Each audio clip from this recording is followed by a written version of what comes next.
కేవలం తెలంగాణ రాష్ట్రం నుండి కాదు,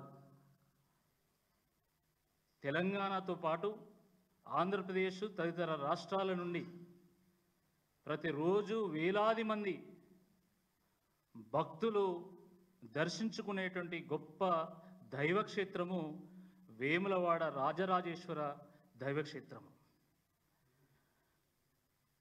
భారతదేశంలోనే దక్షిణ కాశీగా పేరుగాంచినటువంటి గొప్ప ధర్మక్షేత్రము వేములవాడలోని శ్రీ రాజరాజేశ్వర ధర్మక్షేత్రం. కొత్తగా పెళ్ళైనటువంటి వాళ్ళు కానీ, సంతానం కలిగినటువంటి వాళ్ళు కానీ, లేదా పంట చేతికొచ్చినప్పుడు కానీ, లేదా కొత్తగా ఇల్లు అనుకున్నప్పుడు కానీ, తీర్థయాత్రలకు వెళ్ళాలనుకున్నా, జాతరలకు పోవాలనుకున్నా, మొదటగా ఆ రాజరాజేశ్వరిని దర్శించుకొని మొక్కులు చెల్లించుకున్న తర్వాత మాత్రమే మిగతా పనులు చేస్తారు. ఆ రకంగా ఆ రాజరాజేశ్వరుడికి తెలంగాణ సమాజంలో, ముఖ్యంగా కరీంనగర్, వరంగల్, నిజామాబాద్, నల్గొండ ఈ ప్రాంతంలో ఎంతో విశిష్టత ఉన్నది. కోరిన కోర్కెలను తీర్చేటువంటి కొంగు బంగారం శ్రీ రాజరాజేశ్వరుడు అని చెప్పి మొక్కులు మొక్కుతూ ఉంటారు. ఆ మొక్కులను తీర్చుకుంటూ ఉంటారు. ఆ మొక్కుల్లో భాగంగా కోడెను కట్టడం అనేది రాజరాజేశ్వర దేవస్థానంలో అత్యంత విశిష్టమైనటువంటి ఒక మొక్కు. అది మనకు తెలుసు. కోడెను కట్టడంలో 2 పద్ధతులు ఉంటాయి. మొదటిది, ఆలయంలో ఉన్నటువంటి కోడెలను ఆలయం చుట్టూ ప్రదక్షిణ చేసిన తర్వాత ఆ నంది స్థానం దగ్గరకు వచ్చి అక్కడ శివుడు ముందు ఆ కోడెను కడతారు. ఇంకొకటి, మన ఇంట్లో, మన దొడ్లో మన ఆవుకు జన్మించినటువంటి లేగ దూడను మరి తీసుకొచ్చి,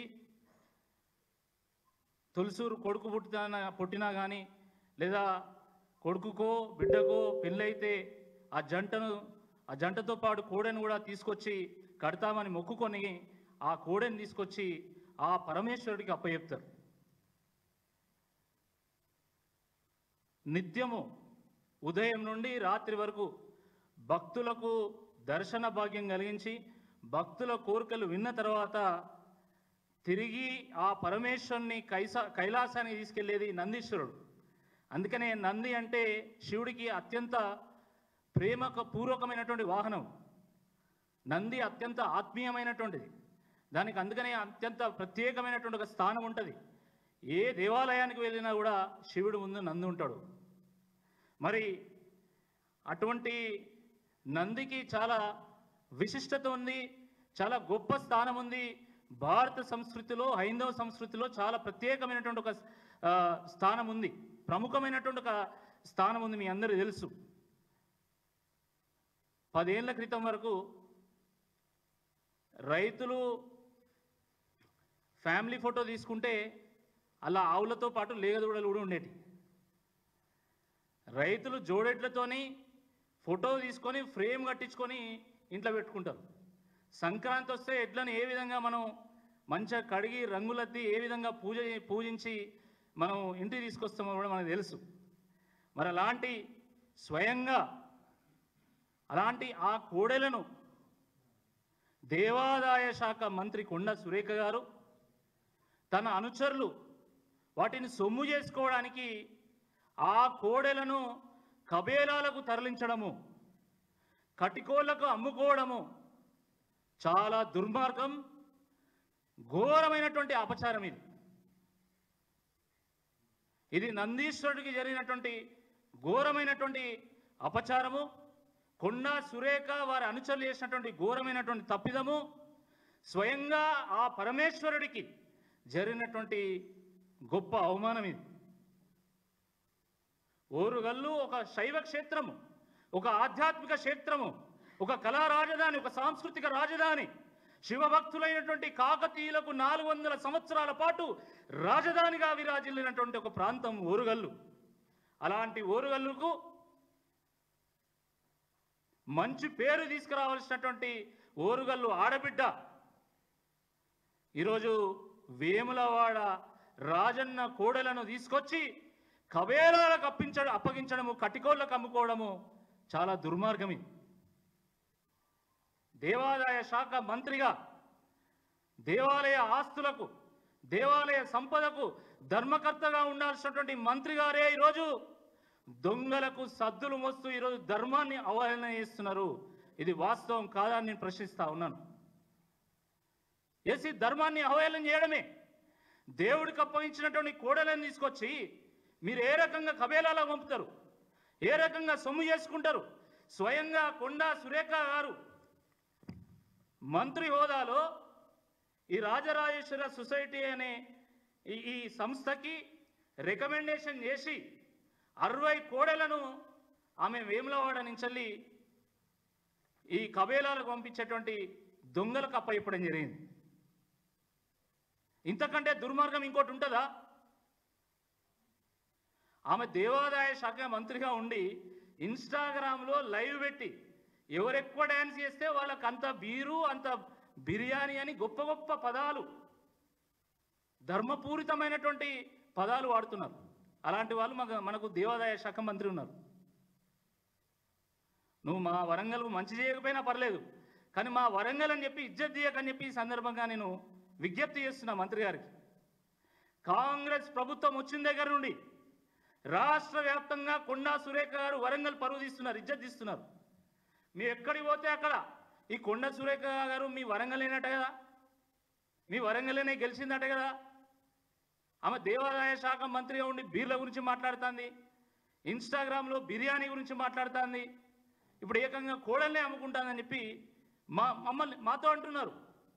ఇప్పుడు నాకు తెలిసిన వాళ్ళే కోడలను శివుడికి అప్పచెప్పడానికి ఒక 20-25 మంది ఉన్నారు.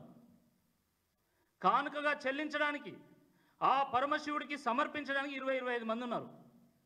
ఇప్పుడు నేను కొండా సురేఖ గారిని అడుగుతున్న మంత్రివర్యులను,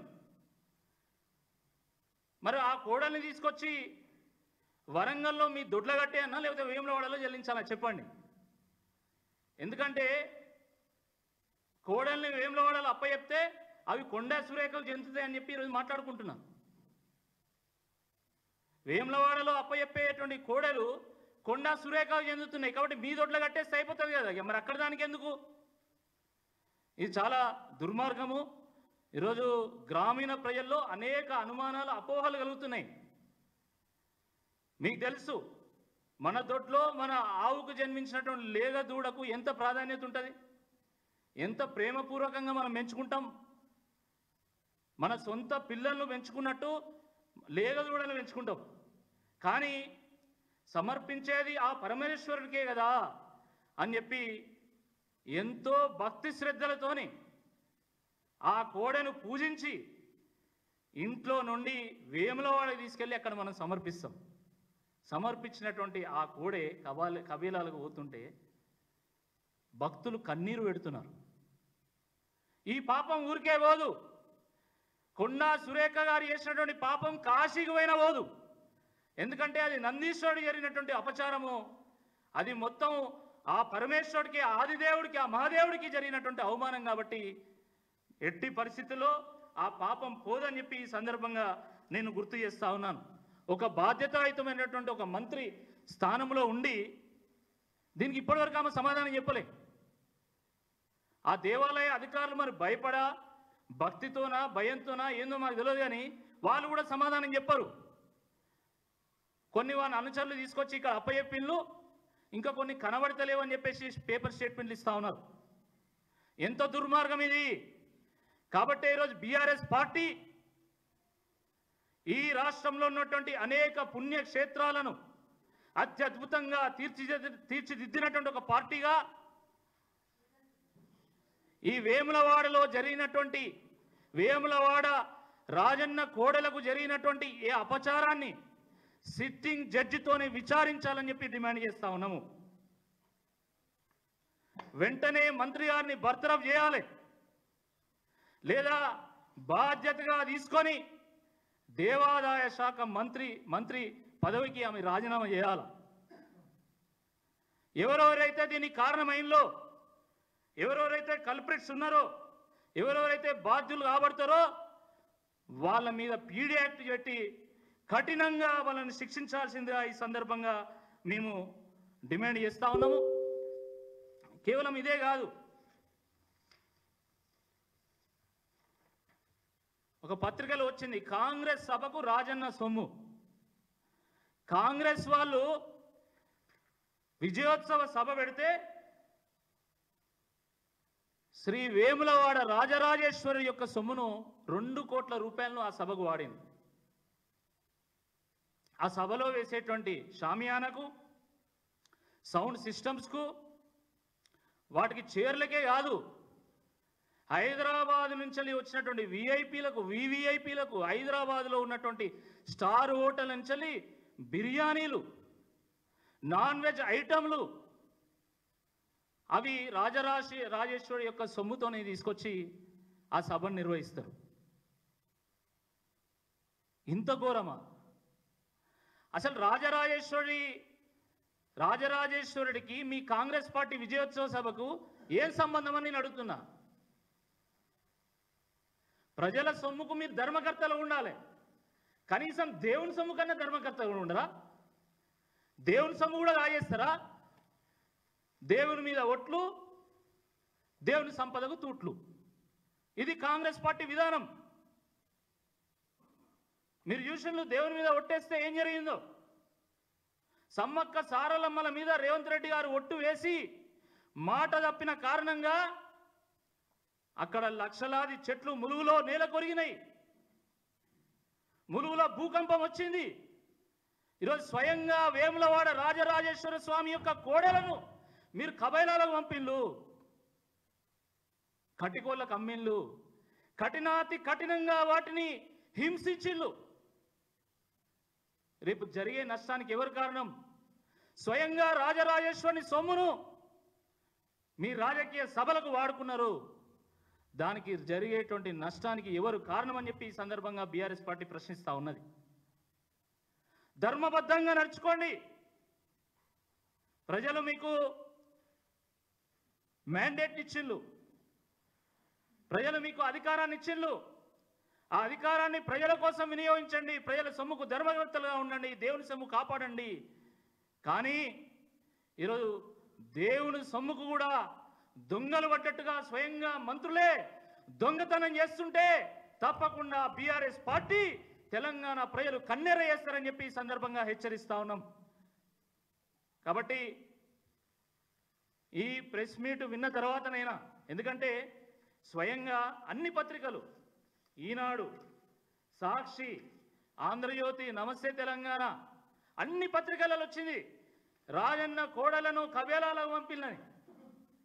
కానీ ఇప్పటివరకు ముఖ్యమంత్రి స్పందించలే, ఇతర రాజకీయ పార్టీలు స్పందిస్తలేవు.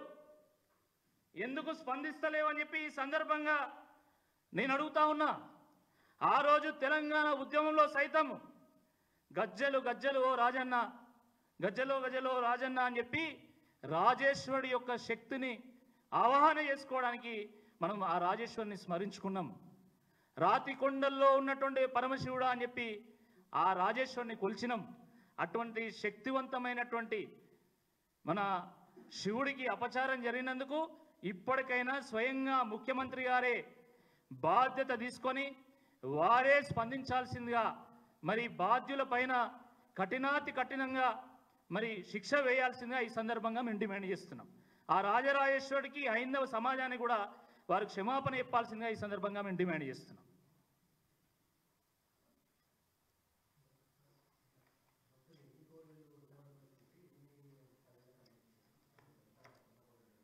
మొత్తము 60 కోడెలను వాళ్ళు తీసుకోవడం జరిగింది.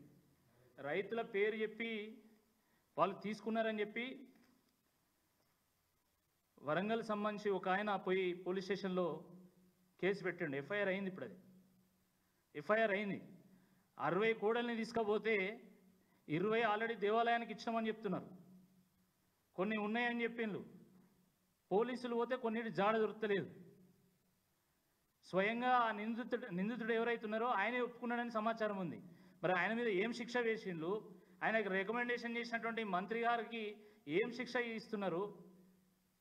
నేను సమాధానం చెప్పాలి. వేరేదో సాధారణ మంత్రి కాదు, దేవాదాయ శాఖ మంత్రి, సంబంధిత మంత్రి, ఆమె దేవుని యొక్క సంపదను కాపాడాలి. కోడలు దేవుని సంపదనే కదా.